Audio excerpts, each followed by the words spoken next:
इसके अंदर एक हेरिटेज सिटी की घोषणा हुई थी, जिसमें एक हेरिटेज वॉक की भी घोषणा हुई थी, जिसमें हम लोग रघुनाथ टेम्पल से रणवेश्वर मंदिर से राम मंदिर, पुरानी मंदिर, उससे दीवाना मंदिर और उसके बाद मुबारक मंदिर को जोड़कर वहां से 2 लिफ्ट लगनी है नीचे पीर खो को साथ जोड़ के हेरिटेज पूरा ये एक पैसेज बनना था। मैं ये पूछना चाहता हूं कि इस जो हेरिटेज पैसेज जिसके कारण यहाँ पे ऑक्सीजन मिल सकती है ट्रेडर्स यहाँ पे जिंदा हो सकता है क्योंकि टूरिस्ट यहाँ पे आता है, इसके लिए सरकार द्वारा क्या कार्य किया गया अभी तक और आगे क्या करने की योजना है? धन्यवाद। स्पीकर साहब, जिस हेरिटेज ट्रेल के हवाले से ऑनरेबल मेंबर साहब ने पूछा, उस हेरिटेज ट्रेल का स्मार्ट सिटी प्रोजेक्ट के तहत उसको लिया गया। उसमें लेन्स और जो रोड्स हैं उनकी ब्यूटिफिकेशन, मार्केट अपग्रेडेशन, इन सब चीजों का इंतजाम करके ये हेरिटेज ट्रेल जो है अब स्मार्ट सिटी के काम जो है वो मुकम्मल हो रहे हैं। ये हेरिटेज ट्रेल के भी काम मुकम्मल हो जाएंगे। जैसे ही हेरिटेज ट्रेल का इंफ्रास्ट्रक्चर पूरा हुआ तो इसको पब्लिसाइज करके कोशिश की जाएगी कि टूरिस्टों को इस हेरिटेज ट्रेल के हवाले से जम्मू शहर के जो पुराने जो स्थान है, जो हेरिटेज साइट्स हैं, उनको दिखा दिया जाएगा।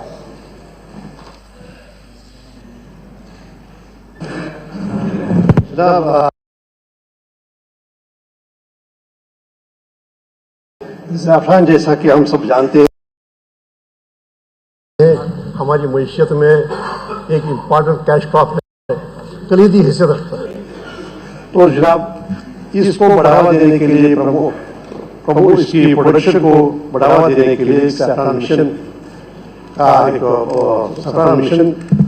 इम्प्लीमेंट करने के लिए 411 करोड़ रुपए की लागत से 411 करोड़ की लागत से पहले शुरू किया एग्रीगेशन, दोनों नाकाम। और जो जवाब दिया गया है वो जवाब जमीनी हक़ाइक़ से बिल्कुल मुख्तलिफ है। जनाब, पैदावार हमारी सालाना होती थी 22,500 किलोग्राम, ये सिमट के अब जनाब 1200 किलोग्राम के करीब आ गई है।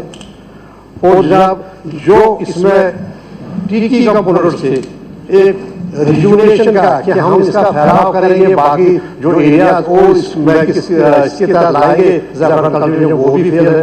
कहीं पर कोई निशानी होती है किस इलाके में कहाँ रिजुनेशन की गई। दूसरी बात है, सबसे आम बात यह है कि 124 बोरवेल्स का कहा गया था स्प्रिंकलर इरिगेशन के लिए। ये पाया गया था कि जो बारिश कम होती है उस वजह से पैदावार मुतासिर होती है। तो ये स्प्रिंकलर इरिगेशन में से जो 124 बोरवेल सैकड़ों करोड़ की लागत से बनाए गए, तो जनाब एक भी ऑपरेशन आज की तारीख में नहीं। हर एक बोरवेल से ये मकसद था कि ये जो उसके जो टारगेट था कि वो 26 हेक्टेयर को या कोई 500 कनाल के करीब रकबे को सैराब करेगा। एक भी बोरवेल इन 124 में आज यहाँ फंक्शन नहीं है। तो जो सवाल का जो जवाब है जनाब, जो जमीनी हक़ाइक़ है उनसे बिल्कुल बरअक्स है।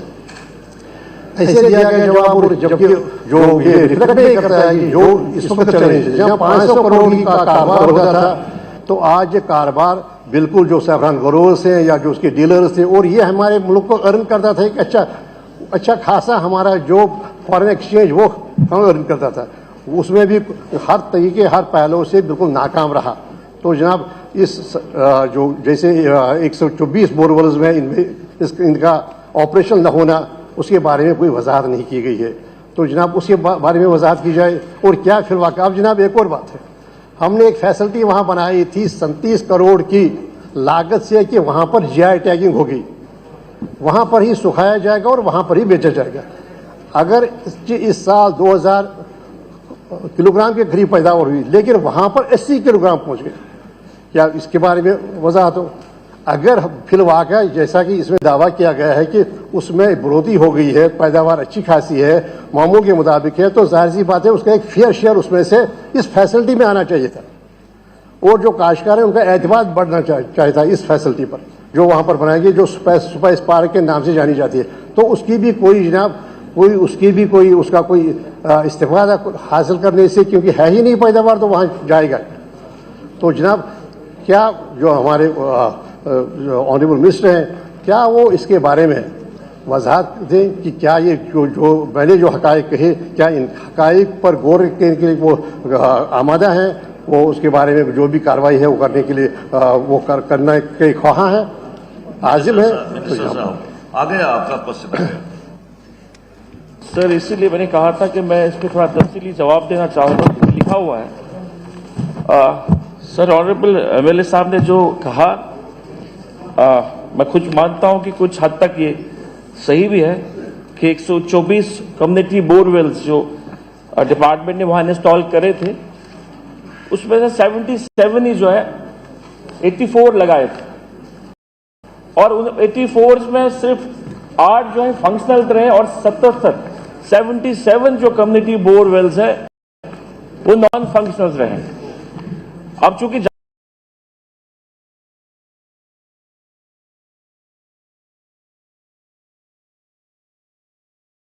रहे जानते हैं सर, पॉपुलर सरकार और पॉपुलर सरकार के ना होते बहुत सारी चीजों पे ध्यान नहीं दिया गया और उनको लेफ्ट आउट किया गया।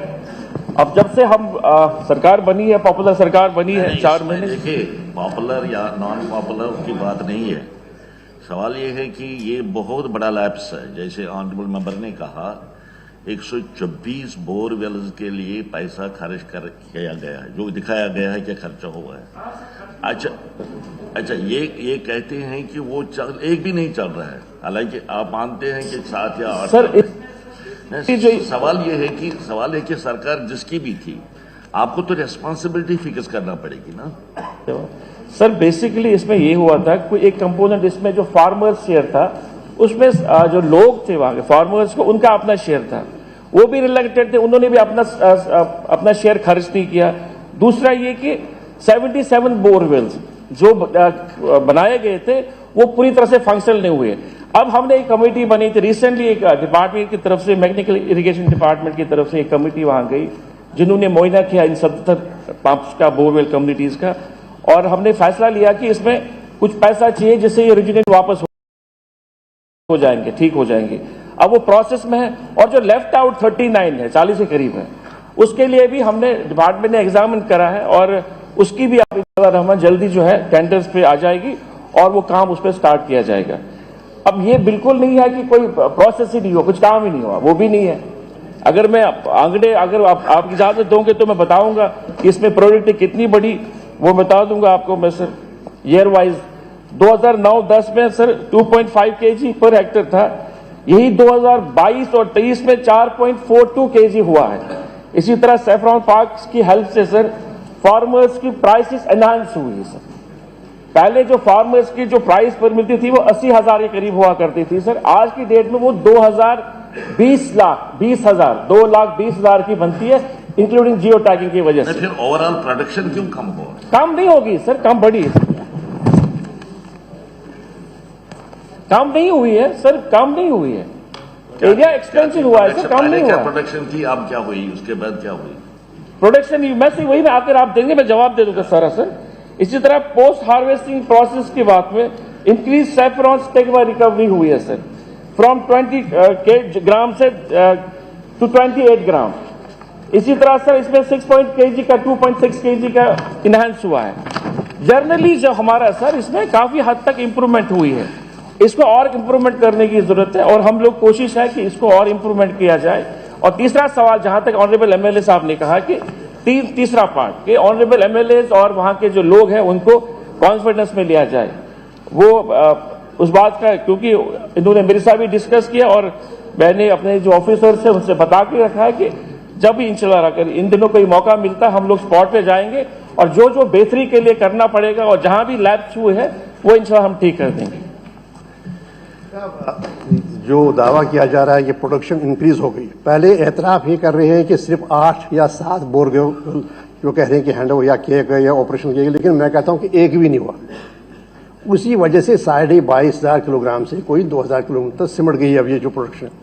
सबसे बड़ा इंडिकेटर इसका ये है कि लोग जाते, जो ग्रोवर्स है वो जाते इस फैसिलिटी को 37 करोड़ की लागत से जो फैसिलिटी बनाई GITech की, और वहां पर ही उनका जो बाहर से जो बायर्स आते हैं ताकि इंटरवेंशन जो है वो इंटरवेंशन खत्म किया जाए और सीधा जो फायदा है वो जो ग्रोवर्स है उनको पहुंचा।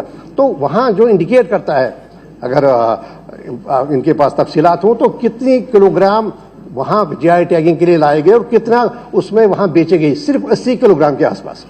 अगर ये दावा सही होता है कि पैदावार बढ़ गई है तो जाहिर सी बात है जो people would the growers would flock with that facility, लेकिन वो हुआ नहीं। तो मैं अब ये जनाब ये चाहूंगा, जनाब ये तो फेलियर है, एतराफ है सवाल का, अगर मजबूरी तौर पर देखेंगे मिशन एक एतराफ है, 124 बोरवेल थे, एक भी आज फंक्शन नहीं है। और रिजर्वेशन आप कर रहे हैं, आपके पास बीज कहाँ है, क्वारम कहाँ है, कहाँ से लाएंगे आप क्वारम? जनाब अगर हम और इलाकों में फैलाना चाहते तो फंडामेंटल उसकी जरूरत है कि एक क्वारम होना चाहिए हमारे पास, बीज इसका वो बीज क्या है। तो मेरा ये सवाल होगा कि क्या आप एक ऑर्डर करेंगे इन डेप्थ इंक्वायरी, ताकि ये मालूम किया जाए कि क्या कारण है, क्या हम ब्लेम गेम की बात नहीं है, क्या वजूहात के जिससे एक इंपॉर्टेंट कैश क्रॉप अब रोब ज़वाल है। दूसरी बात है तो क्या इकदाम किए जाने चाहिए ताकि हम इसका जो शान रफ्ता है, जो इसकी शान थी, जिसका रोल था हमारी मईशत में, वो रोल हो। तो तीसरी बात यह है कि आप रिजुवनेशन के लिए क्या आप ये करेंगे कि फार्म्स बनाएंगे ताकि सीड की कल्टीवेशन के वहां पर हो। आप सीड कहां से लाएंगे? रिजुवनेशन हुई नहीं। रिजुवनेशन का मतलब था कि और इलाके जो इलाके इन्होंने निशानदेही की थी, पालीगाम है, पुलवामा में, दूसरी इलाके कहीं पर हुआ ही नहीं। ये सारा जनाब ये सही बात है कि ये लीगेसी एक इशू है, लेकिन बात यह है कि इसके बारे में क्या जो हमारे ऑनरेबल मिनिस्टर हैं क्या एक इन डेप्थ इंक्वायरी करेंगे, ऑर्डर देखेंगे कि क्या क्या खामियां रही, कैसे किया जाए, कैसे 500 करोड़ का जो हमारा ये बिजनेस यहाँ होता था वहाँ के अवाम का, पापोर के अवाम का, मुल्क के देहात जो है वहाँ के अवाम का क्या हो, ताकि वो उस लेवल पर पहुँचे।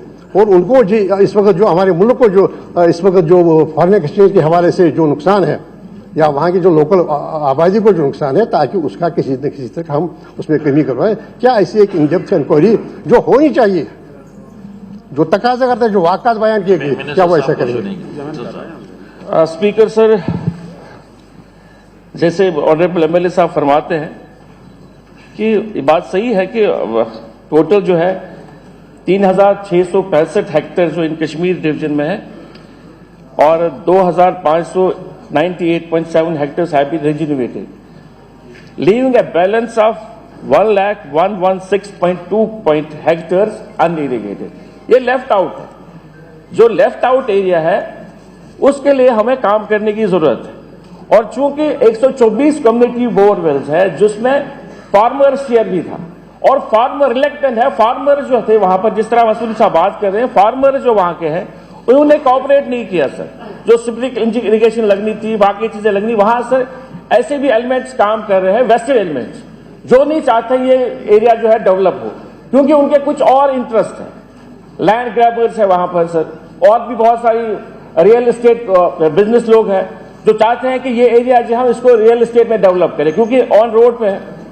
मगर हमारी कोशिश है जो लेफ्ट आउट एरिया है। और दूसरा मैंने पहले ही कहा कि 77 जो बोरवेल्स हैं जो डग हुए थे, कम्युनिटी बोरवेल्स, जिसकी पूरी तरह से पानी जो है नहीं आया था, उसके लिए हमने 10 करोड़ और 59 लाख जो है इस ईयर में रखे हैं। कोशिश हमारी होगी कि वो भी ठीक करें, और जो 49 जो रहते हैं उसकी वजह से उस सारी चीजों से करके हमारा जो सारा एरिया जो हो गया। और दूसरा, जहां तक इन्होंने कहा कि इंक्वायरी डिपार्टमेंट की तरफ से हम लोग इसको ऑब्जर्व कर रहे हैं। और जैसे मैंने पहले ही कहा अपनी तकरीर में सर, मैंने जवाब में कहा कि हम ऑनरेबल एमएलए साहब को कॉन्फ्रेंस में ले लेंगे बैठ के इंशाअल्लाह रहमान, और इन्हीं दिनों हम स्पॉट पे जाएंगे और देखेंगे कहां कहां बेहतरी की चांसेस है, हम करेंगे और उसका मैं इसका एतमाद देता हूं। जनाब, इसके बजाय कि देखा जाए कि क्या वजूहात हैं जिस वजह से सैफरान मिशन फेल हुआ, आजकल क्या किया जा रहा है, वही जो बोरवेल है, जो बोरवेल जिनका कोई जो ऑपरेशन नहीं हुई है, उन्हीं के लिए एक्सेसरीज खरीदी जा रही है। जैसे कोई समझे मुद्दे के लिए बाहर मार्केट किया जा रहा है, लिबास खरीदने के लिए जा रहे हैं। जो बोरवेल फिल वाक़ा एडमिटेडली नहीं ऑपरेशन है, उनके लिए एक्सेसरीज खरीदी जा रही है, उसके लिए टेंडर निकाले हो सकता है ऑपरेशनल बनाने के लिए। जब बोरवेल ही ऑपरेशन नहीं है तो उसके बाकी जो एक्सेसरीज हैं, जैसे जो उनको ऑपरेशनल बनाना नहीं जब वो ऑपरेशन होता है और पानी निकल आता तो उसके बाद वो पानी निकल जब ऑपरेशन जब तो उसके बाद जब एक्सेसरीज का मतलब है, उसके पाइप वगैरह कहाँ पर पानी ले जाएंगे, कैसे क्या ले जाएंगे, क्या क्या करेंगे, स्प्रिंकलर है, तो वो करने के लिए उसके लिए खरीदारी की जा रही है। जब ये खुद जो वेल है, वेल ही पानी ही नहीं है। Just that is true. हाँ, फरमाइए सर। इनको पूछ लीजिए सर, अभी 1 महीने पहले हमने इस पे प्रोसेस स्टार्ट किया, 1-1.5 महीने पहले सर। जैसे मैंने कहा सर कि 39 बोरवेल्स जो जिनके अभी तक कोई पेशरफ नहीं हुई थी, उनके लिए जो है हमने प्रोसेस किया है टेंडरिंग प्रोसेस। वो एरिया जो लेफ्ट आउट हुआ था और जो बाकी जो बनाए गए थे कम्युनिटी 85 सर, उसकी रेनोवेशन के लिए, रिवाइवल के लिए हमने पैसे भी रखे हैं और वो इसीलिए हो सकता है वो प्रोडक्शन है। अगर फिर भी कोई ऐसी कोई दिक्कत है तो ऑनरेबल एमएलए साहब मेरे चैम्बर में आ सकते हैं, मुझे तफसीली बता सकते हैं। और मैंने खुद कहा कि हम स्पॉट पे जाएंगे, इन्हीं दिनों स्पॉट पे जाएंगे और देखेंगे जहां जहां पॉसिबिलिटी होगी वहां ठीक करेंगे। ठीक है। आप पूछना चाहते हैं Raju ji? Thank you speaker साहब। मेरा इसमें सप्लीमेंट्री सवाल है जनाब की सिमिलरली सैफरॉन मिशन जो है जनाब वो स्टार्ट हुआ था, तो किश्तवाड़ जो खिता चनाब में इंपॉर्टेंट जिला है वहां भी सैफरॉन प्रोडक्शन था जनाब। और यहीं से एक हिस्टोरिकल फैक्ट भी है कि किश्तवाड़ से ही जो है वो ट्रांसफर हुआ था सीट जनाब कश्मीर के लिए। लेकिन अभी तक जो है किश्तवाड़ में जो देखा जाए जनाब की प्रोडक्शन जो है वो सालाना 1.5 क्विंटल से लेकर 6 क्विंटल तक ही रहती है जनाब। और एक जो है वहां पर जनाब गवर्नमेंट का जो डेवलपमेंटल फार्म भी है जनाब बेवार गांव में, उसमें भी जो है ड्यू टू अंडर स्टाफ और लैक ऑफ में ये प्रोडक्शन वहां पर नहीं बढ़ रही है। एंड सेम कंडीशन जो है रेनफेड एरिया है जनाब किश्तवाड़, तो वहां भी जो है क्या मैं मंत्री साहब से ये जानना चाहूंगा कि किस तरीके की प्रावधान किए जाएंगे वहां पर इरिगेशन फैसिलिटी बढ़ाने के लिए किश्तवाड़ जिले के लिए। शुक्रिया जनाब। है आपके पास जवाब? सर, जहां तक किश्तवाड़ की बात है, sir there is a proposal for establishment of mini saffron spice park of saffron development farm Berwar Kishtwar sir. Comprehensive DPR बनाया हुआ है सर, इसका अभी हमने सबमिट किया है एचएडीबी में और कोशिश हमारी होगी कि उस एरिया को भी इंश्योर अमन हम ठीक तरह से करें। तारिक अमीर साहब। सर, तो ये सवाल कॉन्स्टिट्यूएंसी रिलेटेड है, लेकिन चूंकि सैफरान का सवाल है that is related to the whole of Jammu and Kashmir, इसलिए मैं जसारत कर लूंगा ऑनरेबल मिनिस्टर साहब से पूछने के लिए। एक तो ये कि ऑनरेबल मिनिस्टर ने अभी चार्ज संभाला है, तो लाजमी तौर पर ये उन गुनाहों के मोरद इल्ज़ाम नहीं जो उनसे सरजद हुए नहीं। लेकिन एक चीज़ ज़रूर मैं कहूँगा, 400 करोड़ का पैकेज है, मामूली पैकेज नहीं। और अभी आपने ये कहा, जब उन्होंने कहा कि क्या इंक्वायरी होगी और क्या local farmers and MLA concern को इसमें डेलिब्रेशंस में हिस्सेदार बनाया जाएगा, आपका जवाब था कि it is actively under observation. बीमार आईसीयू में है, आखिरी सांसों पर है साहब, ऑब्जर्वेशन की बात नहीं। हमें सिर्फ ये बताइए 400 करोड़ का आज तक हुआ क्या? और मैं तो ऑनरेबल सीएम साहब से कहूंगा we should go into the details and order some credible inquiry.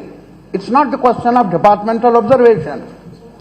और दूसरा ये क्या आज तक कितने बोरवेल वगैरह, अगर आप वहां जाते खुद ही, ये नहीं है कि अफसरों की आपने टीम बनाई, बहुत देखा है इन टीमों का ब्यूरोक्रेटिक लेवल पर, कभी ये फाइल उधर जाए इधर जाए। मेरी गुजारिश है कि आपने खुद जाना था और वहां के ग्रोवर से बातचीत करनी थी, ताकि आपको डायरेक्ट इंफॉर्मेशन मिलती कि क्या हुआ है और क्या नहीं हुआ है। Finally I have a request that there has to be a credible inquiry, ताकि सच सामने आ जाए, फैक्ट सामने आ जाए। सर, अगर बताना चाहूँ तो मैं डिटेल्स मेरे पास है, मैं ऑनरेबल मेंबर को डिटेल भी देना चाहता हूँ। ये प्रोजेक्ट बेसिकली 2010-11-12 में स्टार्ट हुआ था 400 करोड़ का, और इसमें गवर्नमेंट का शेयर जो है 315 करोड़ था और फार्मर शेयर जो था वो 84.12 करोड़ था। एज इफ नाउ जो अभी तक है जो फंड्स रिलीज हुए हैं वो 269.915 करोड़ है और एक्सपेंचर जो है 259.5756 करोड़ है। ये बात सही है कि इसमें फ्लॉज रहे, मैं इस बात से बिल्कुल शर्म महसूस नहीं कर रहा हूं कि इसमें फ्लॉज नहीं है, फ्लॉज रहे और अकाउंटेबिलिटी पेश होनी चाहिए। जिन्होंने काम नहीं किया या जिन्होंने नजरअंदाज को किया है उनके ऊपर अकाउंटेबिलिटी लगनी चाहिए और होनी चाहिए। पर चूंकि मैं चाहता हूं कि हाउस थोड़ा टाइम दे दे जब तक हम इसको पूरी तरह से देखें, कौन कौन से कंपोनेंट्स में फ्लॉज हुए हैं, काम नहीं हुआ है। कौन देखेगा? और हम सब देख रहे हैं सर। नहीं, सवाल ये है कि देखो डिपार्टमेंट पर ये इल्जामात है ना, आप खुद इंक्वायरी करेंगे, खुद नहीं। इसके अगर मेन क्वेश्चन में जस्टिस साहब इंक्वायरी की बात कर रहे हैं, तारिक अहमद साहब भी उसी को सपोर्ट कर रहे हैं। आपको अगर आप खुद मानते हैं कि फ्लॉज हैं, तो इंक्वायरी करने में या कराने में क्या दिक्कत है?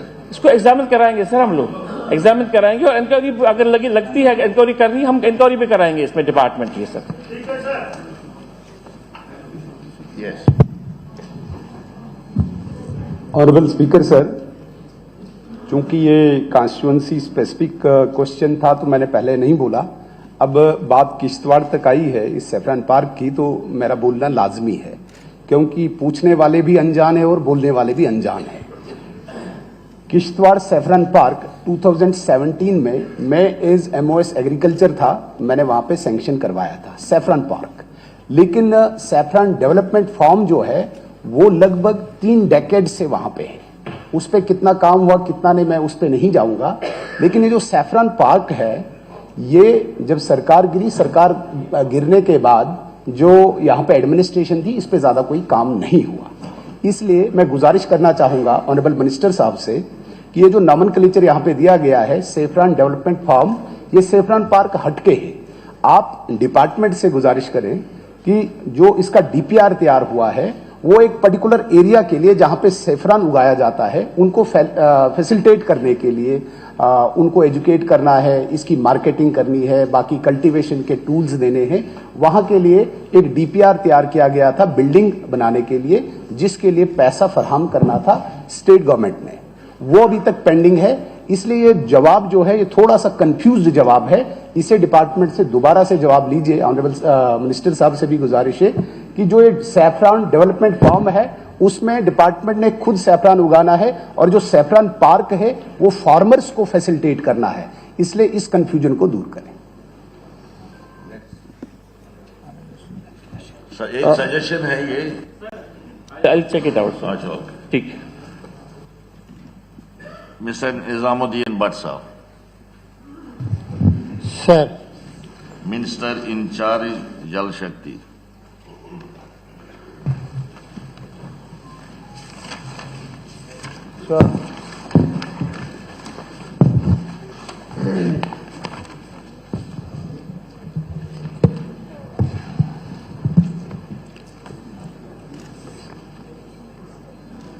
Sir, providing potable drinking water to every household is a project of national importance launched by Honorable Prime Minister of India in 2019 under Jal Jeevan Mission for the rural areas, and same has been launched under Amrit 2 for the urban areas. Jammu and Kashmir is also covered under both the schemes. इनका honourable MLA साहब का जो part B है, the present physical and financial status of operational executed under execution and propose water supply scheme in respect of Badipura constituency is given as annexure A। उसमें और C part जो है, the present status of Alam Sharif अतु गुड्डा वावन water supply scheme के बारे में पूछा इन्होंने। The present status of this scheme is in terms filtration component is in annexure B। ये डिटेल में जनाब अगर कहेंगे तो मैं सर, हाँ सर जो सवाल मेरा है इसका पार्ट B है। मेरा मंशा जानने का ये है और लोगों की दिलचस्पी भी उसी में है कि जितनी स्कीम्स एग्जीक्यूट हुई, number is too large, 60 schemes components, JJM है, नाबार्ड है या UT कैपेक्स है। मैंने जानना चाहा फिजिकल स्टेटस क्या है। उसका मतलब ये है कि एग्जीक्यूट जितनी स्कीम्स आपने की जहां आप 100% दिखाते हो एनेक्शर में, उनमें फंक्शनल कितनी है, फेल्ड स्कीम्स कितनी है? If this would have been the situation, if you go by media reports, there would have been no complaint of crisis और शॉर्टेज ऑफ ड्रिंकिंग वाटर। आप तो ये, दिस इज एनीबडीज नॉलेज कि पूरी valley में आजकल जेजेएम को जल जीवन नहीं, जल जुगाड़ कहा जाता है, because many schemes have failed. Failed schemes का स्टेटस बताइए मुझे। इफ यू काट कोई स्पेसिफिक इंस्टेंस दे दीजिए ना, ये नहीं, ये यही बताए, मिनिस्टर साहब बताए to his knowledge, because he is heading the department. He should have the sufficient information whether executed schemes are functional or they have failed. If any scheme has failed, I will give the instances later on. If any scheme has failed, what is the substitute? वहां पानी देते कैसे हैं? Or if any scheme is incomplete, what do they mean by incompletion? That means no water supply to any habitation. आप जवाब देना चाहते हैं? सर देखिए, ये डिटेल पूरी इसमें दी गई है। फिजिकल स्टेटस जहां तक हमने 100% दिखाया, कुछ स्कीमों पे 90% है, 80% है, 65% है, 55% है। ऑल स्कीम्स जो यहाँ दी गई हैं, टोटल इनकी स्कीम जो है वो 60 स्कीम्स है, जो जल जीवन, यूटी कम्पैक्ट और दूसरी हैं। और एक इनकी जो है water supply scheme Bandipora town की है, जो अमृत, जिसके लिए वो उसमें हम उसकी वो डीपीआर वगैरह बन रहा है। मुझे हैरानगी है कि ऑनरेबल एमएलए साहब कहते हैं कि पानी नहीं है और जुगाड़ किया जाता है। हवा और पानी ऐसी चीजें हैं सर जिसके बगैर इंसान जिंदा ही नहीं रह सकता। तो ये डिटेल जो हमने दी है, इसमें डिटेल दे दी है ऑनरेबल एमएलए साहब को। स्पेसिफिक कोई स्कीम अगर ये बता सकते हैं कि जिसमें हमने ये 100% अचीवमेंट बताई है, अगर नहीं है तो हम उसको देख लें। ठीक है। पहली बात, जल जीवन पे मैं डिटेल्स आपको भी देता हूं, लेकिन मुझे बताइए 219 में सेंट्रल स्कीम के तहत आपको फंड्स आए हैं, जल जीवन में भी, अमृत में भी। मुझे एक स्कीम बताइए बांडीपुर कॉन्स्टिट्यूएंसी में जो अमृत में फंक्शनल है, एग्जीक्यूट हुई है। नहीं, आप इनसे सवाल पूछते हैं। देखिए ना, जब आपने सवाल सुनिए ना मेरी बात, आप मेरी बात सुनिए। आप ऑनरेबल मेंबर मेरी बात तो सुन लीजिए। अब तशरीफ रखें। आपने सवाल जब पूछा, आपके जहन में होगी ये बात कि किसी जगह पानी नहीं मिल रहा है या कोई स्कीम जो ये एग्जीक्यूटेड दिखा रही है वहां पानी नहीं चल रहा है। अगर आप इंस्टेंस दे देंगे, हम मिनिस्टर साहब से पूछेंगे क्यों नहीं हो रहा। आप इन्हीं से पूछ रहे हैं कि कहां पर स्कीम नहीं चल रही है। आप नंबर 34 देखिए honourable minister, water supply scheme अस्ट्यूम 95% आप दिखाते हो। कितनी हैबिटेशंस में 90% का पानी जा रहा है और कितनी हैबिटेशन वहां प्रोजेक्ट में थी? मैं आपको बता रहा हूं, आधी हैबिटेशंस को भी 90% एग्जीक्यूशन के बाद अभी तक पानी नहीं मिल रहा है। फिर आप बोल रहे हैं पहले मरे लोग, फिर बोले पानी नहीं मिला। पानी आपके नलके के जरिए नहीं आएगा, ऊपर से बारिश भी आती है, लोग नालों पे भी जाते हैं, रॉ वाटर लेते हैं। और जब आप एग्जीक्यूशन परफेक्ट दिखाते हो 100%, जब मैंने आपको अहम शरीफ स्कीम का बोला है, टाउन को भी सप्लाई होता है इस स्कीम से पानी। आज कंप्लेंट है, आज मॉर्निंग में, कल फ्राइडे प्रेयर्स में जामिया मस्जिद में ऐलान हुआ रॉ वाटर मिलता है, आप फिल्टर्ड दिखाते हो। मुझे बताइए रीजंस ऑफ फेलियर।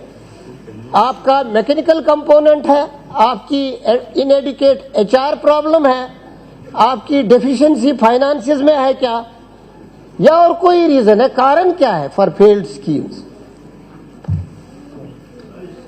हमारी जल शक्ति डिपार्टमेंट जो है पूरी तरीके से डिप्टी बॉन्ड है लोगों की खिदमत करने के लिए, और अब हमारा डिपार्टमेंट जो है काम कर रहा है। स्कीम्स हमने बता दी हैं। ऑनरेबल एमएलए साहब ने अगर कोई एक स्कीम के बारे में ये बताया है कि वो स्कीम यहाँ दिखाई गई है, फंक्शन नहीं है, उसकी जानकारी मैं ले लूंगा और कल हाउस को बता दूंगा।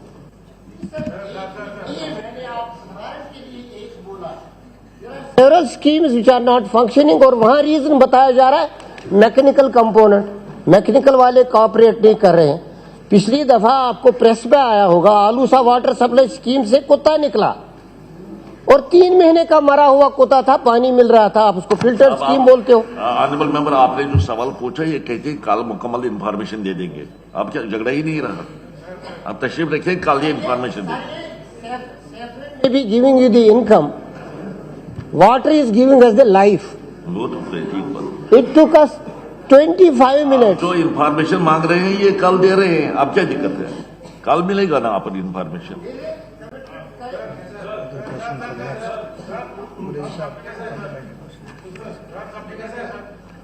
पूछे गुरीज साहब।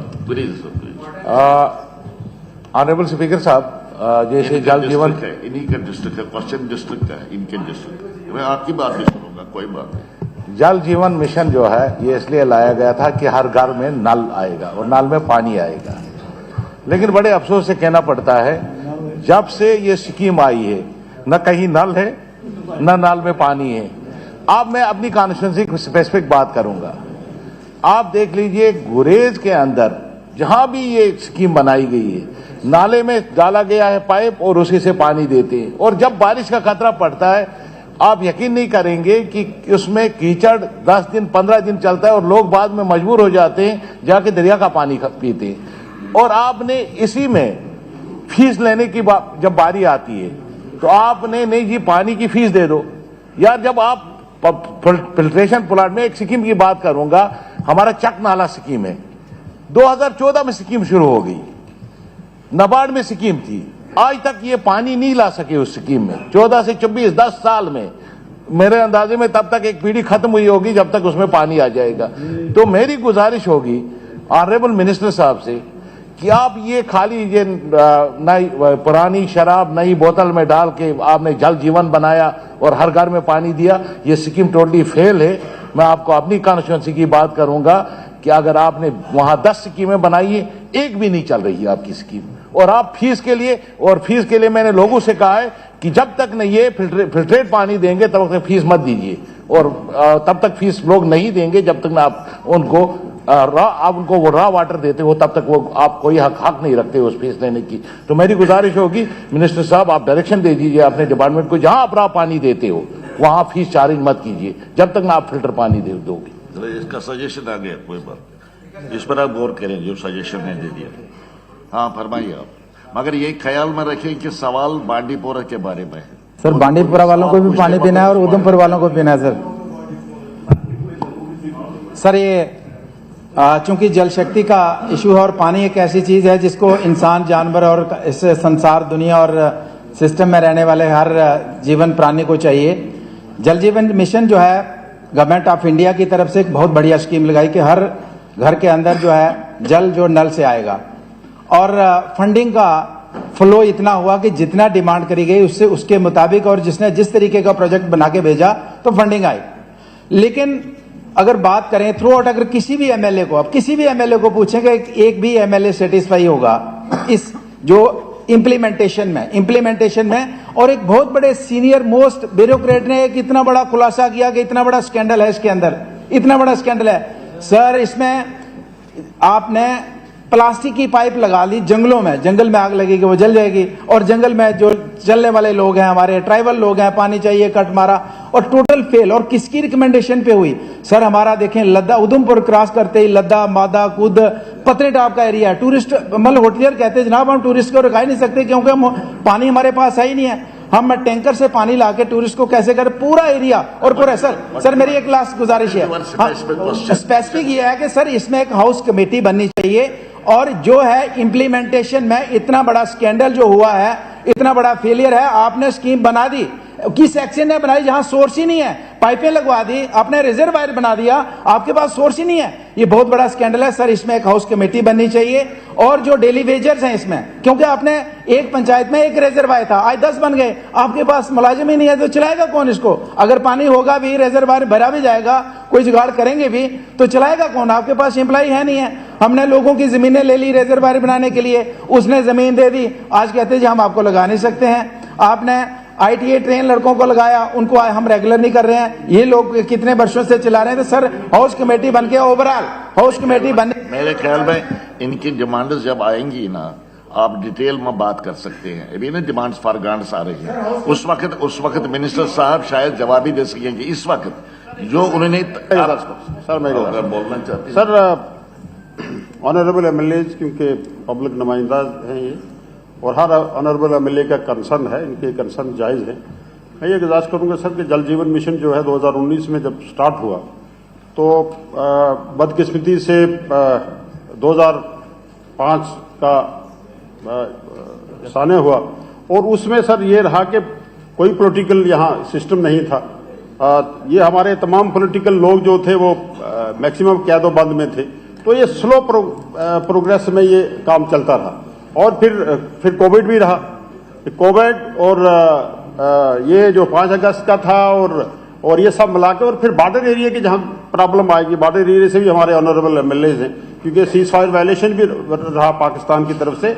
ये कुल मिला के इसमें इसका प्रोग्रेस स्लो रहा है, क्योंकि 2024 को इसको मुकम्मल होना था, और जाहिर है कि जिस स्कीम को मुकम्मल होना था 2024 में अभी मुकम्मल नहीं हो पा रही है वो, तो उसमें जाहिर है कि आपके एप्रीहेंशन दुरुस्त हैं। लेकिन मैं सर ये वादाबंद हूं, मैं ये उमर अब्दुल्ला साहब की क़यादत में सरकार जो है ये वादाबंद है लोगों के साथ, जो हमने वादे किए हैं। इंशाअल्लाह ताला जो अनकवर्ड एरियाज हैं वो हम अप्रैल में जल जीवन मिशन में ले लेंगे, और अपने नेक्स्ट टारगेट में इंशाअल्लाह हम ये तमाम स्कीमें कंप्लीट कर देंगे।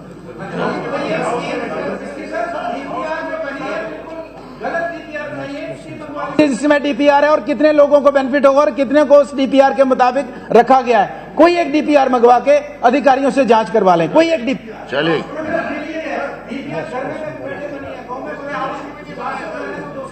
DPR बनी है। It is a good suggestion, it is a good suggestion. हाँ मेरा साहब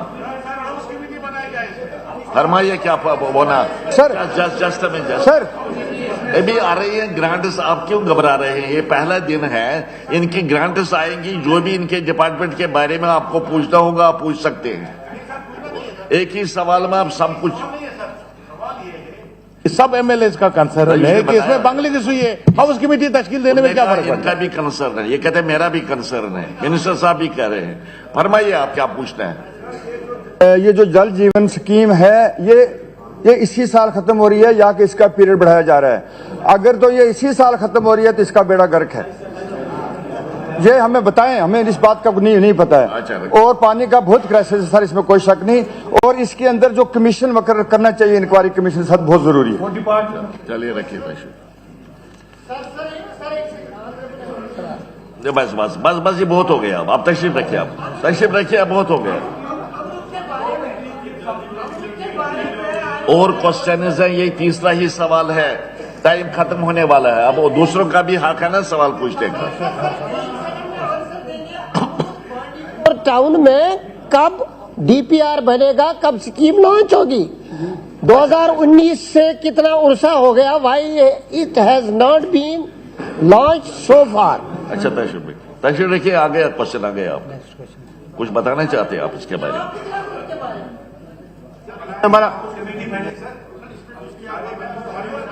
प्रोसेस में जाएंगे, टेंडरिंग प्रोसेस में सर हम जल्दी जाएंगे। DPR बन रहे हैं, अच्छा। तो हम जल्दी जो है अमृत में काम शुरू करें। तशरीफ रखिए। मीर सैफुल्लाह साहब, आपका क्वेश्चन है। Minister sir AQ 48 minister in charge works.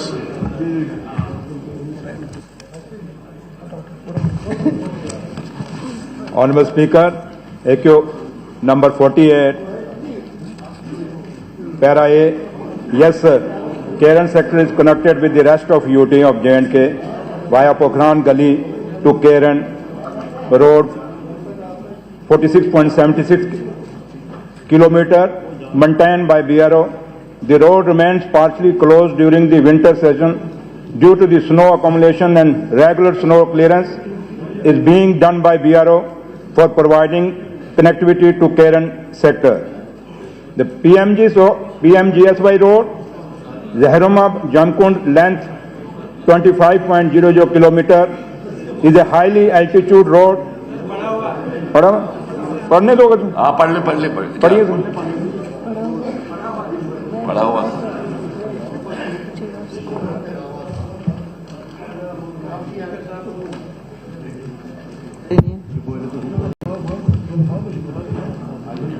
केरन और जुमगंड जो ऐसे दो ऐसे इलाके हैं स्पीकर साहब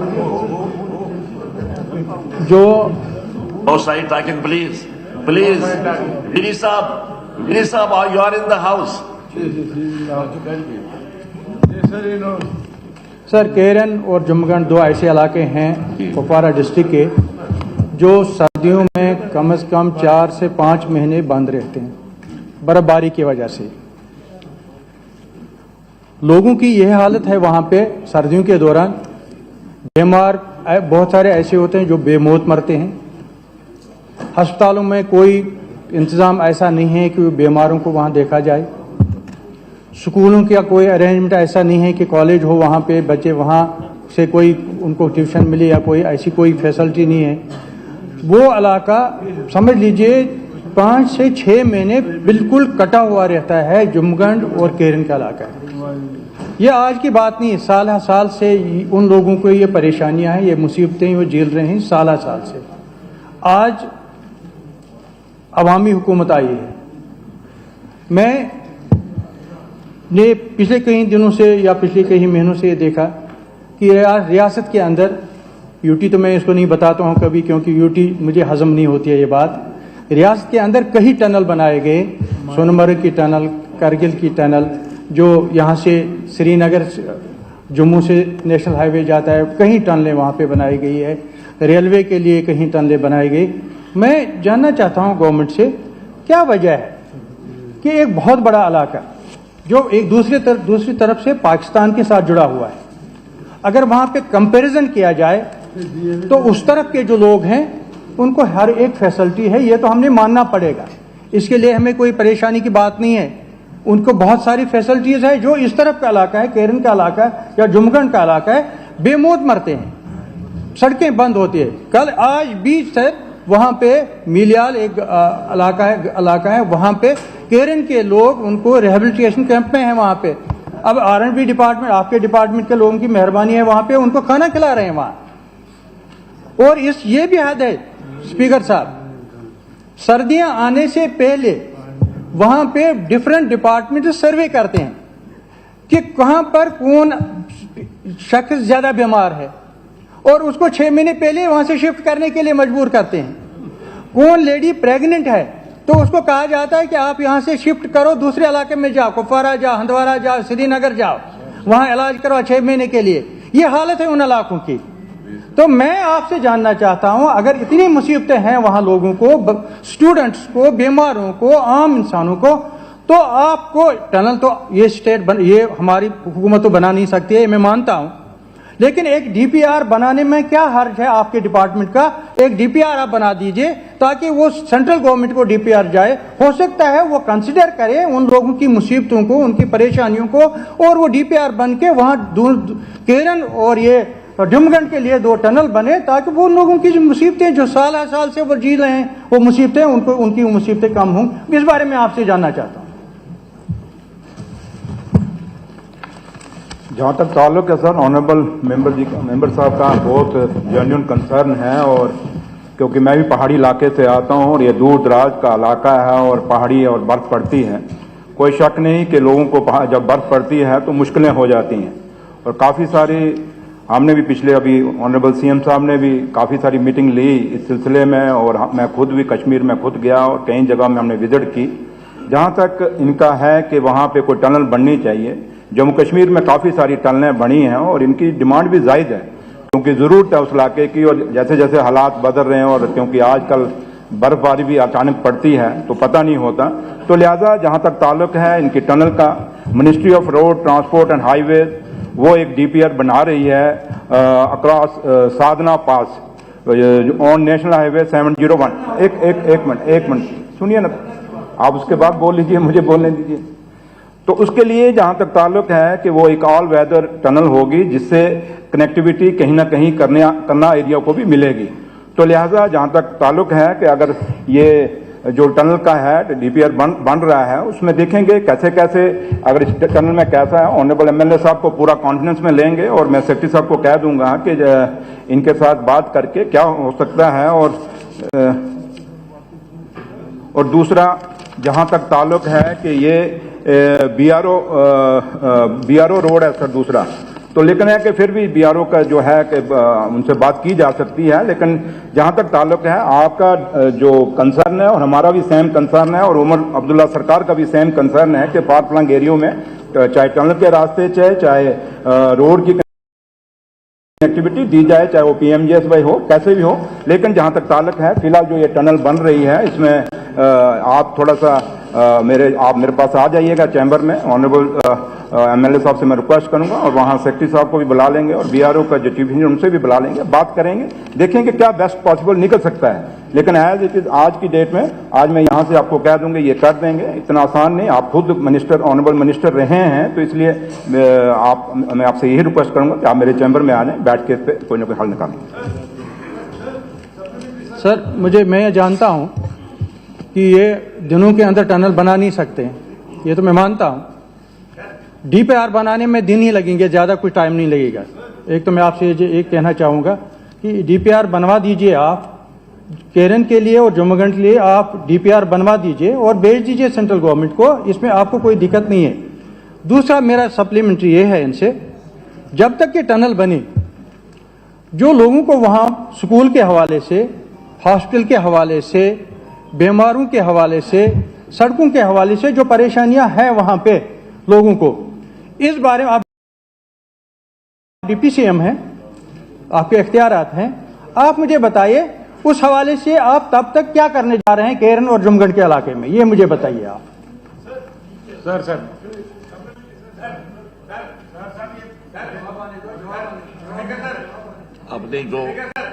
आपने जो सवाल पूछा डीपीआर बनना चाहे, इसका स्पेसिफिक जवाब आया कि डीपीआर बन रहा है, ठीक है ना, उसके अलावा क्या कर सकते हैं? मैं ये जानना चाहता हूं, डीपीआर ये बनाने जा रहे हैं, मैं इनका शुक्रगुजार हूं, मैं कहता हूं जो उनको इस वक्त करंटली जो परेशानियां हैं, टनल तो साल 2 साल में बनेगी, टाइम लगेगा। क्या करना चाहिए अब सजेशन? अस्पताल की हालत खराब है, स्कूलों की हालत खराब है, वहाँ कॉलेज नहीं है, वहाँ और फैसिलिटीज नहीं है, उनके बारे में आप क्या करने जा रहे हैं, ये मैं जानना चाहता हूँ। सवाल तो टनल के बारे में, अस्पताल के बारे में आरएनबी मिनिस्टर क्या करेंगे, आप मुझे बताइए। अच्छा पूछिए, आप पूछिए, अब तशरीफ रखिए, अब तशरीफ रखिए, आपका भी एक मिनट ये पूछेंगे, इसके बाद जैसे सैफुल्लाह मीर साहब जैसे मीर साहब कह रहे थे, मेरा इलाका गुरेज जो है सर वो 6 महीने क्वेश्चन तो नहीं सर टनल का मसला है, नहीं सर टनल का मसला है, 6 महीने वहां भी, और इन्होंने एक बात सच कही, जो तन लागे वो तन जाने। यहां केरन से ये कह रहा है कि लोगों को शिफ्ट किया जाता है कि कोई प्रेग्नेंट लड़ी, यही सेम मामला गुरेज का है, वहां सर्वे किया जाता है 6 महीने से पहले कि बताओ कि कौन से घर में प्रेग्नेंट लड़ी है, कौन सा बीमार है, कोई बात है, तशरीफ रखिए आप। इसके लिए ऑलरेडी हमने एक टनल का जो है वो गवर्नमेंट ऑफ इंडिया को भेजा है, बस उसका सर्वे किया गया। चलो डिप्टी चीफ मिनिस्टर साहब से पूछना चाहूंगा, क्या आप उसको परस्यू करके क्या उसको सेक्शन कराएंगे गवर्नमेंट ऑफ इंडिया से, ताकि उन लोगों को जो 1 लाख के करीब लोग रहते हैं वहां, उनको भी सहूलियत मुयसर हो। देखिए इनका सवाल था केरन के बारे में, कि गुरेज के बारे में यही आपको डेफिनेट इंफॉर्मेशन इस वक्त दे नहीं सकते, आ रहे हैं इनके ग्रांट्स आ रहे हैं, उस दौरान ये आपको सब कुछ बताएंगे। हाँ बताइए, आप बताइए। हाँ जो पानी और भरवा को मिलाता है,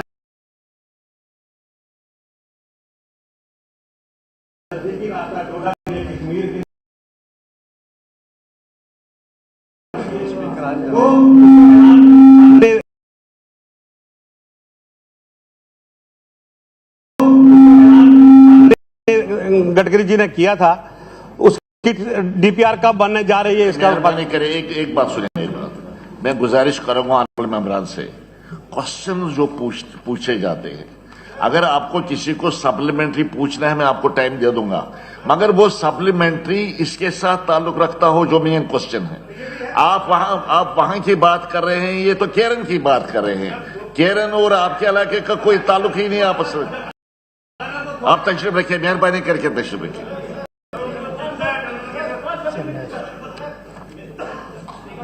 यस मिस्टर राज, इस वक्त पॉइंट ऑफ ऑर्डर नहीं होता। क्वेश्चन आवर में कोई पॉइंट ऑफ ऑर्डर नहीं होता, पॉइंट ऑफ ऑर्डर नहीं होता।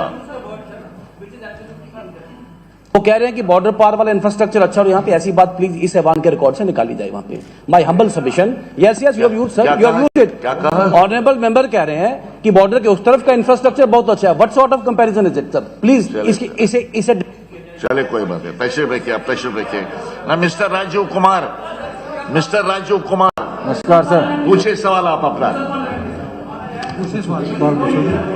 Question number 5, 3, 2, 1। क्या सवाल पूछो? पूछते हैं आप, सवाल पूछिए सर। मेरी पूछिए सवाल।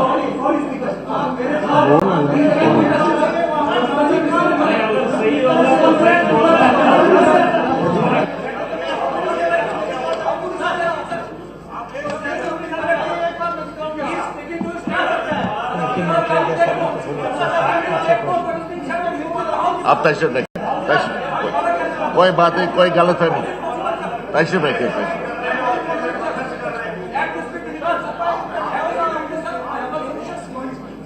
जी, इसकी कार्रवाई हुई है और कंपैरिजन किया है पार के साथ, ये एक्सटेंड किया जा रहा है, एक्सटेंड किया जा रहा है। ये चलिए, ये नए स्पोक्स पर्सन कहा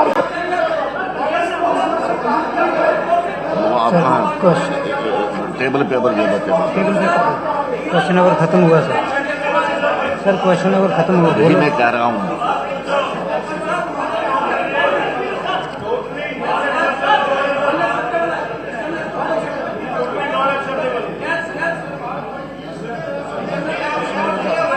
हो गया खत्म। उनको सवाल पूछने दो ना, उनको सवाल पूछने दो। अब क्या बोलेंगे? Now the question hour is over. Question hour is over.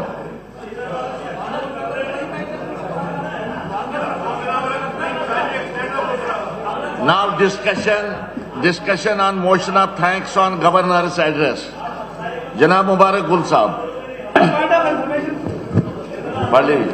अब नहीं, क्वेश्चन नंबर खत्म होगा कल। स्पीकर सर, इसके बाद I rise to move the following motion that the member of the Jammu and Kashmir District Assembly in this session are deeply grateful to the Honorable Lieutenant Governor of Jammu and Kashmir for the address which has been given to deliver on 3rd March 2025 in the Legislative Assembly. जनाब CA Mir साहब।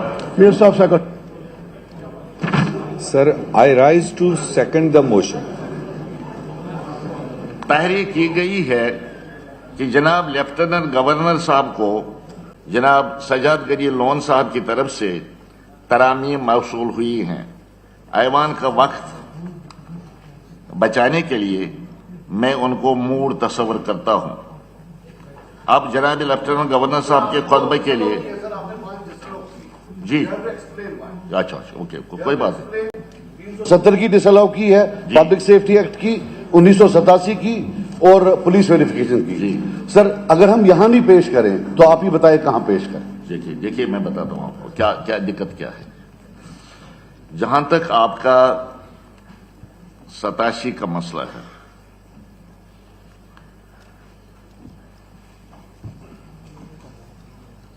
Rule 187 की तरफ मैं आपकी तवज्जो मबजूल कराना चाहता हूं, जो कहता है कि when a resolution has been moved, no resolution or amendment raising substantially the same question shall be moved within 1 year from the date of the moving of the earlier resolution. चूंकि सुनिए मेरी बात, चूंकि ये मामला जो 370 की आप बात कर रहे हैं, 370 की बात मैं पहले कहूँ, पिछले सेशन में आपने डिस्कस किया है, हम पुले हाउस ने श्रीनगर में रेजोल्यूशन पास भी हुआ। हाँ, आज आप साइंटिफिक टर्न इन एक सॉफ्टवेयर है, आप उस रेजोल्यूशन को भी डालिए और मेरी अमेंडमेंट्स को भी डालें। अगर वो बोले ये सेम है, मैं माफी मांगूंगा। आपके रेजोल्यूशन में तो 370 का नाम ही नहीं है, वहां तो एब्रिकेशन का 2019 का नाम नहीं है, रीऑर्गेनाइजेशन एक्ट का नाम नहीं है। आपका है कि शादी है, शादी का कार्ड है, न उसमें दुल्हन का नाम है न दूल्हे का नाम है। मैंने तो बाज़ाब्ता आपको 370 का बोला है। You can't compare. देखिए आप पढ़े लिखे ऑनरेबल मेंबर मैं आपसे बता ना बात करो, आप बात करो। ये उनके और स्पीकर के दरमियान है, आपकी बात करने की जरूरत नहीं है, आपके बात करने की कोई जरूरत नहीं। वही मैं कह रहे हैं, वही मैं कहने जा रहा हूं। सवाल है जब हमने कैंपेन में तो आप 370 बोलते थे, इलेक्शन जीतने के बाद ये स्पेशल स्टेटस कहां से आ गया? इसकी तो कॉन्स्टिट्यूशनल वैलिडिटी नहीं। अच्छा मुझे ये बताइए आप, स्पेशल स्टेटस का मतलब क्या है?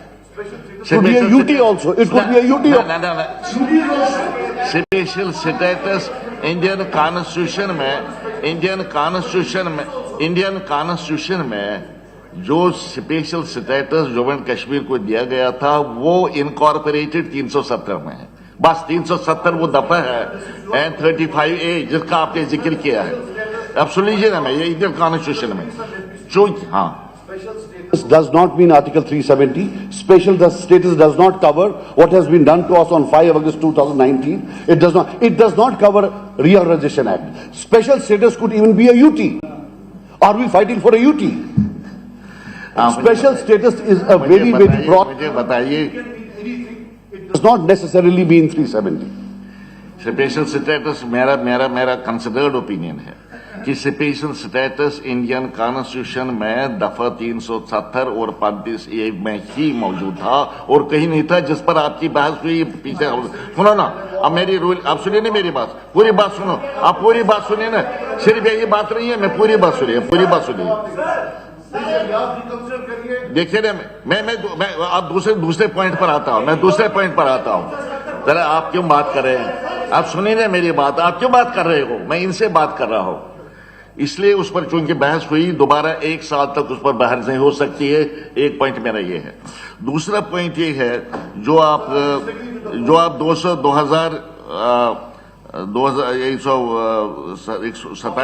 1987 की बात कर रहे हैं, इसके बारे में मैं आपको रूल 201 की तरफ आपकी तवज्जो मबजूल कराना चाहता हूं।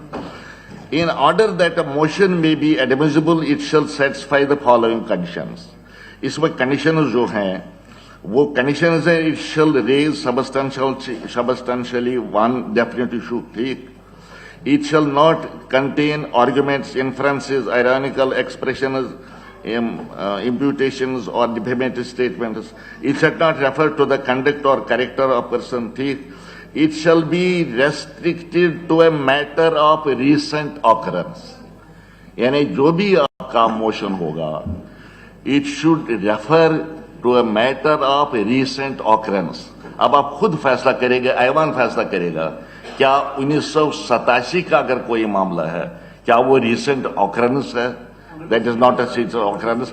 That is why I have just से बाहर आ ही नहीं रहे हैं, अभी तक वही वायलेंस चल रहा है।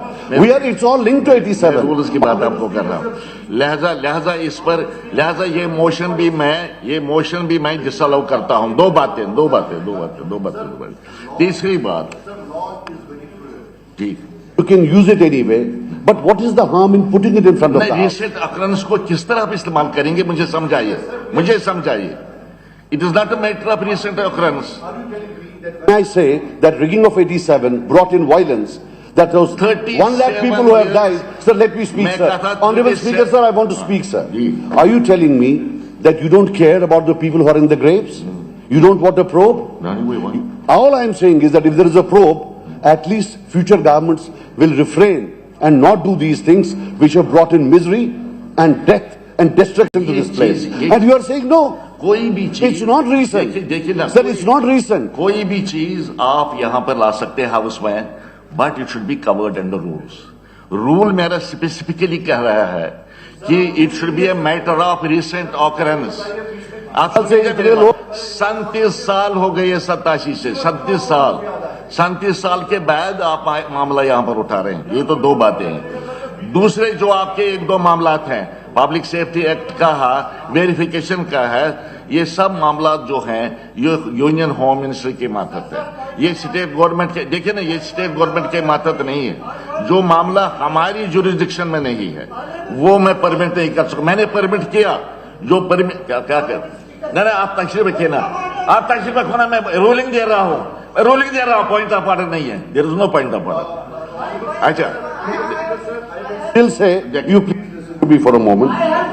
I am not saying that you pass a rule on Public Safety Act. All I am saying is that it should be, as has been mentioned in your manifesto, that you should make it that in your जो Lieutenant Governor साहब का जो ये speech था, you should make it a point that at least you have a desire, that you have an intention to repeal Public Safety Act. How is it that repealing Public Safety Act at the time of elections is within the ambit of law and comes outside the ambit of law the moment you win? You can't do it. For the present, you cannot do it unless the statehood is restored. It cannot be done. It cannot be done till that time. That is why I have disallowed it. Now, जो आपके जो हमने permit किए हैं, admit किए हैं, जो एडमेंट्स किए हैं, उनको मैं पड़ा हुआ तस्वीर करता हूं। अब मैं के बारे में अगर आप कहते हो, एक सेकंड सजाद साहब, अगर आप कहते हो verification is related to home, police is not our domain, but police doesn't deal with terrorism only, police deals with normal policing जिसमें क्राइम भी आता है। 1 2 जो वेरिफिकेशन का मामला, it's about services. Services are provided made under rules by UT. You appoint, we appoint, and who impedes another area. Verification जो rule है, it doesn't qualify. Verification किस चीज की होती है? वेरिफिकेशन इंसिडेंट कैरेक्टर की होती है। वही बताओ ना, कौन देखेगा? Rules UT government will have to, GAD will have to make rules. GAD will have to make rules. You can, our discussion be, if we want a discussion on police, I said that barring terrorism, जितनी भी policing है, that can be brought to this forum for discussion. 1 2 जब verification होती है, verification के rules जो है, they are so stringent, even court intervention is not allowed. Court ने फैसला दिया, वेलकम। एक कोर्ट का फैसला आया, रिसेंटली आया कोर्ट का फैसला। मुझे लगता है कि जो आपके अप्रहेंशन से वो दूर हो गए होंगे कोर्ट के फैसले। सुनिए, regarding police verifications, sir, I have been a victim of police verification when I went for a passport in 2012।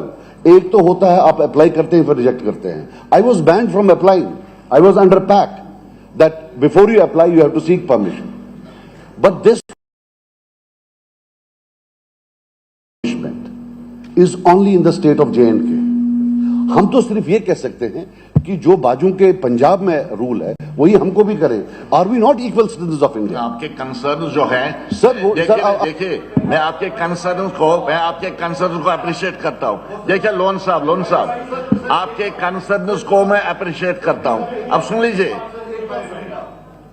हम भी गए, we have gone to the court, sir, वहां स्पीकर साहब वहां बैठे हैं, यहां बैठे हैं, पहले आप उनको बताइए। अब तशरीफ। अच्छा Sir, we have gone to the court. There is not a single piece of legal evidence on the basis of which they can deny police verification because he is related to someone.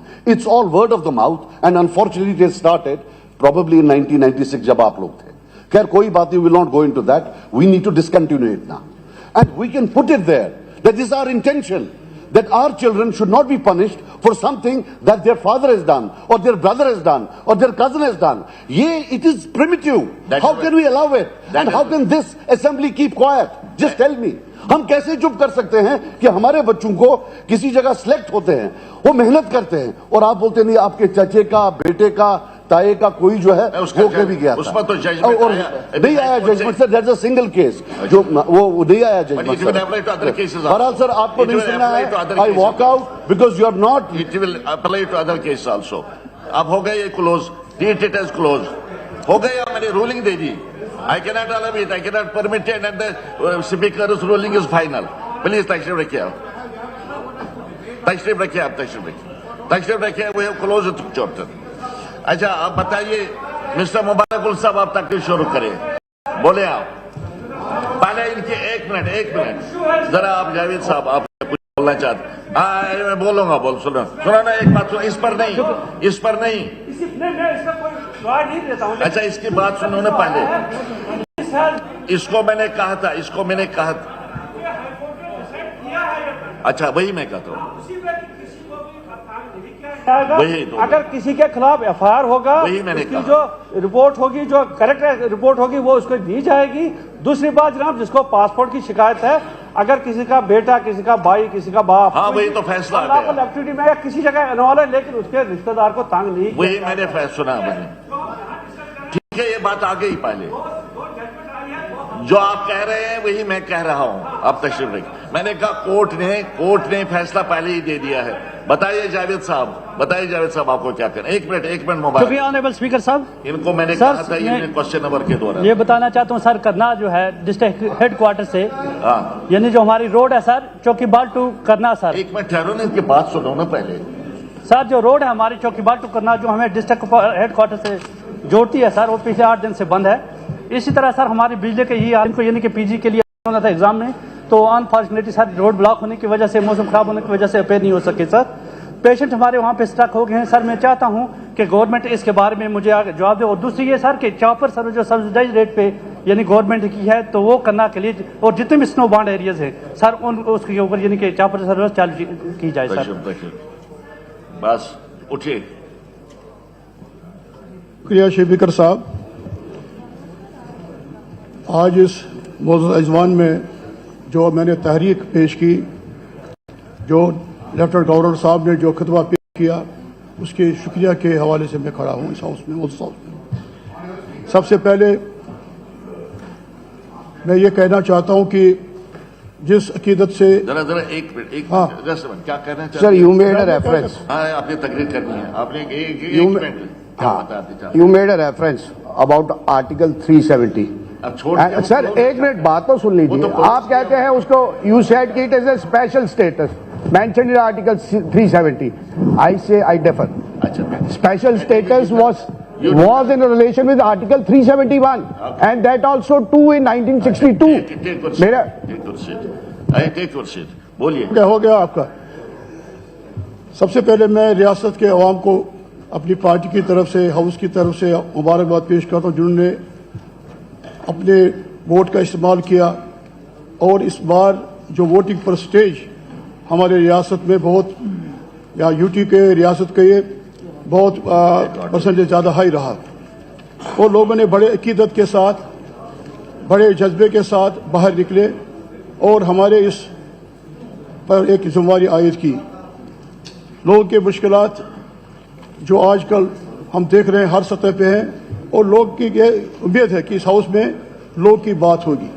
लोगों के जो मुश्किलात इस रियासत जम्मू कश्मीर में पिछले 10 साल से, 7.5 साल से जो ये आज सेशन हो रहा है, बजट सेशन हो रहा है, बड़े मुश्किल से ये दिन आ गया कि जब से ऑनरेबल सुप्रीम कोर्ट की इंटरवेंशन से यहाँ इलेक्शन हुए। बार बार हमने कोशिश की यहाँ जमहूरी निज़ाम कायम किया जाए, लेकिन फिर हमारी जो आवाज़ वो ऑनरेबल सुप्रीम कोर्ट ने सुनी और इलेक्शन हुए। लेकिन बदकिस्मती की बात है कि आज मैं इस हाउस में खड़ा हूं और उन लोगों को, उन शहीदों को जिनने कुर्बानियां दी हैं इस रियासत जम्मू कश्मीर को बनाने में, शायद वो जम्मू के हों, कश्मीर के हों, जिन्होंने इस रियासत की सरहदें कितनी आगे ली। समरकंद, बुखारा, अस्करदो, बल्किस्तान, साइचन, करगिल वगैरह जो आज टूट गए, एक शानदार रियासत थी। बदकिस्मती से ये कि हमारे रियासत जम्मू कश्मीर के साथ हमेशा नाइंसाफी की गई।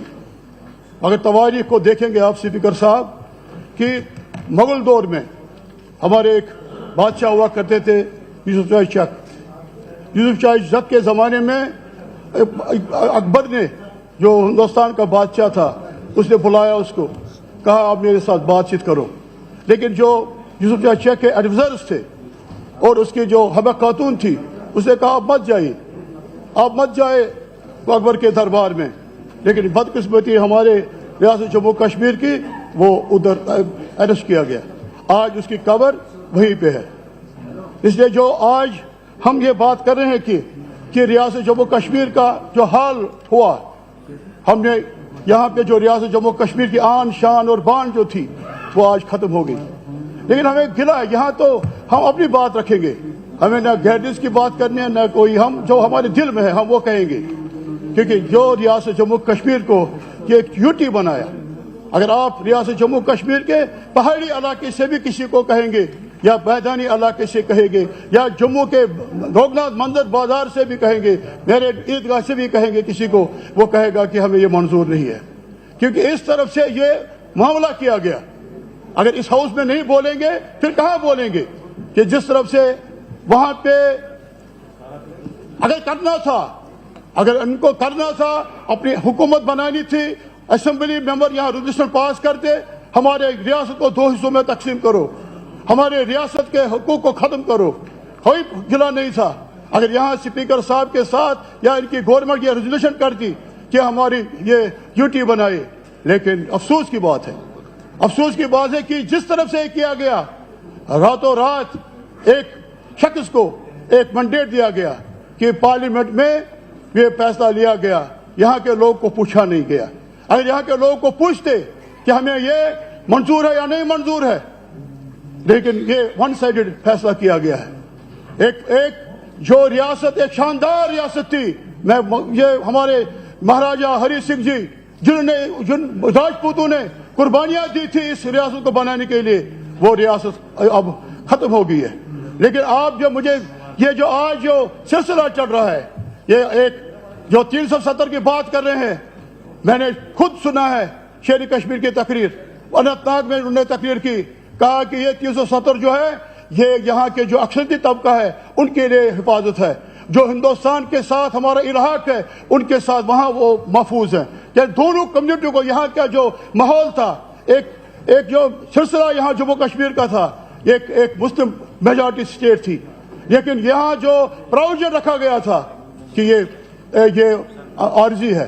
भाई चीफ मिनिस्टर साहब ने अच्छा बोला कि ये आर्जी था, हम मानते हैं, लेकिन क्यों आर्जी था वो देखिए, वो सोचिए, ये बेटर ऑफ थॉट से यहाँ पे आप बताइए। इससे साथ कि इसके जो करारदाद यूनाइटेड नेशन में थी, उन यूनाइटेड नेशन रेजोल्यूशन में ये बात रखी गई थी, यहाँ के लोगों से पूछा जाएगा, यहाँ से लोगों के साथ क्या वो मर्ज होना चाहते हैं इंडिया के साथ। ये हो सकता था उस वक्त ये फैसला होता, अगर वहाँ ये डिस्प्यूट नहीं होता, हम कहते हम तो मुल्क के साथ मिल जाएंगे, लेकिन नहीं हुआ। लेकिन यहाँ तक ये रियासत जम्मू कश्मीर का ये रियासत का ताल्लुक है, ये रियासत हमारा हक है। और जिस तरफ से यहाँ के हम ये बताऊंगा, हम यहाँ महाराजा हरि सिंह जी का मैं एहतराम करता हूँ, लेकिन एक आइडियालॉजी के साथ जंग थी, वो कोई हमारे कोई डोगरे भाइयों के साथ जंग नहीं थी। वो एक सिस्टम में सारे हिंदुस्तान में कितने निजाम थे, कितने बादशाह थे, कितने गवर्नर थे, कितने रियासतें थी, लेकिन एक निजाम, एक पब्लिक निजाम लाना था। और आज ये शानदार तरीके से मैं यहाँ कहूँगा